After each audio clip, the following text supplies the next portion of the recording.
Gazette ঘোষণা করেছিল, জামাত শিবিরকে নিষিদ্ধ করেছিল, কিন্তু শেষ পর্যন্ত 94 ঘন্টার পর পাকা ভাত রাধা করে তারা খেতে পারেনি, তারা এদেশ থেকে বিদায় নিয়েছে।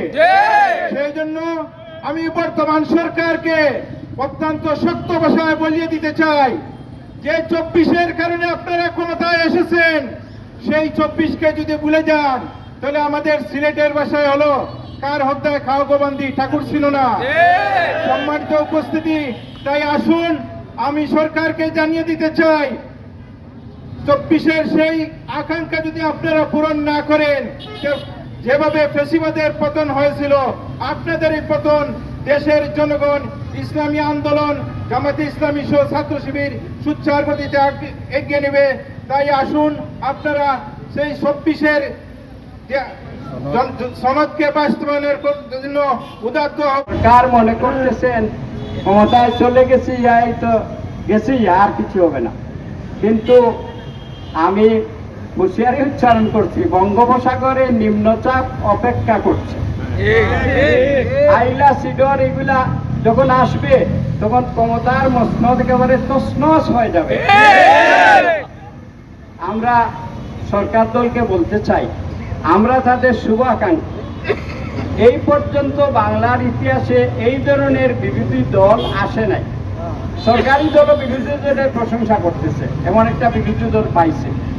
এই বিরোধী দল পাইয়া যদি এই নিয়ামতের সুক্রিয়া আদায় না করে তাহলে তাদের ভাগ্য খারাপ হবে, এই জাতির ভাগ্য খারাপ হবে না, তাদেরই ভাগ্য খারাপ হবে। তো আমরা বলতে চাই, ভালোয় উনারা জুলাই সনদকে বাস্তবায়ন করুন। এই যে রাষ্ট্রীয় সংস্কারের জন্য এমপিদের জুলাই সনদের কথাই ছিল তারা সংস্কার পরিষদ গঠন করবে। তারা বলতেছেন সংশোধন 100 বছর সংশোধন করলে সংশোধন শেষ হবে না। এই জুলাই সনদের মুখ্য কথা 1 নম্বর দাবি ছিল রাষ্ট্রীয় সংস্কার হবে। ক্ষমতার মসনদে চিরদিন কেউ থাকবে না, এটা কোনো বাপদাদার সম্পত্তি নয়, মৌরসী সম্পত্তি নয় যে সব সময় থাকতে হবে। এই জুলাই আন্দোলন অভ্যুত্থান হয়েছিল সংস্কারের জন্য। এই সংস্কারকে পাশ কাটিয়ে সরকার তারা যদি ওই যে সরিষার তেলের বাড়াইতে নাকের তেল দিয়ে ঘুমায়, তাহলে তারা বোকার স্বর্গে বাস করবে। আমরা হুঁশিয়ারি উচ্চারণ করতে চাই তাদের জন্য, তাদের শুভাকাঙ্ক্ষী হিসাবে বলতে চাই, আপনারা ক্ষমতায় থাকতে হলে জুলাই সনদকে বাস্তবায়ন করুন।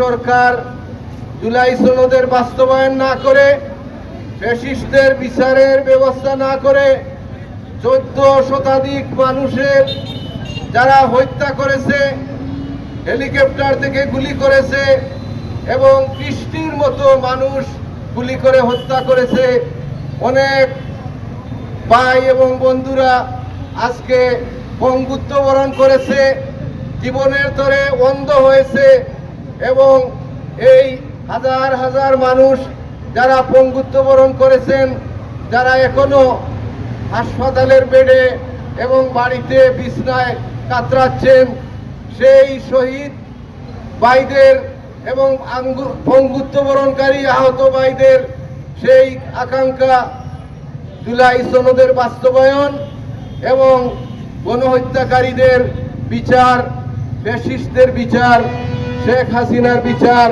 এই বিচারের বাস্তবায়নের জন্য আমরা যা কিছু করার প্রয়োজন ইনশাল্লাহ দেশবাসীকে সাথে নিয়ে, জনগণকে সাথে নিয়ে আমরা ইনশাল্লাহ সেই 11 দলীয় ঐক্যজোট বাংলাদেশ জামাতে ইসলামী সেই আন্দোলন সংগ্রাম চালিয়ে যাবে। আমরা সরকারকে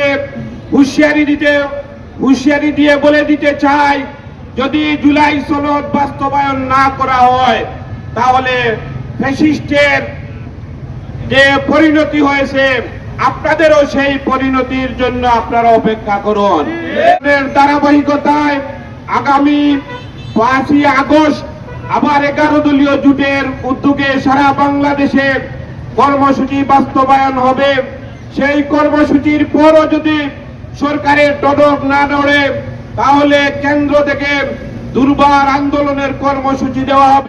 আজকের সমাবেশ থেকে আমরা জানিয়ে দিতে চাই, অতি বিলম্বে জুলাই সনদকে বাস্তবায়ন করতে হবে।